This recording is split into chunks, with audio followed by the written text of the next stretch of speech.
Yeah, Home Secretary, Sam Roberts from North Wales Police. I'd like to ask you a couple of things. Do you regularly work all night? Have you ever told parents that their child has died? Have you ever faced someone with mental ill health threatening to kill you?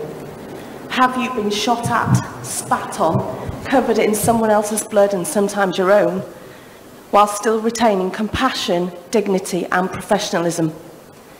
I'm assuming your answer will be no to all of those questions.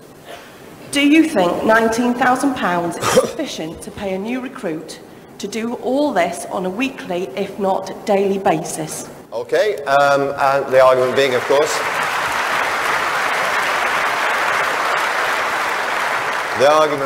course, we've heard often in the last few days that this will discourage people of the right calibre from coming into the force. £90,000 would not attract the right sort of person. You're correct in assuming what the answer to the first part of your question is, as you would have assumed rightly, and I recognise the job that police officers are doing.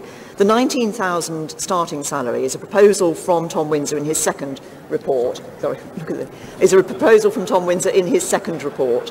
And the proposal was to bring the salary at that level at the entry and to be able to speed up progression through the scale. Now, that is a matter that is for discussion in the normal processes through the PNB and, if necessary, into the PAT.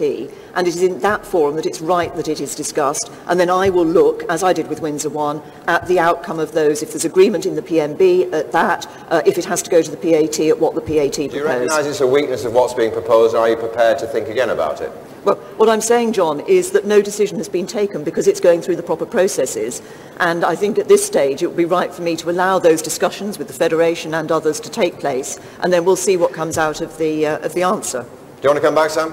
Mrs May, all I'll say is CSOs are paid from £21,000 up to £25,000 and more, and civilian detention officers are paid up to £30,000. To pay a probationer £19,000 is disgusting.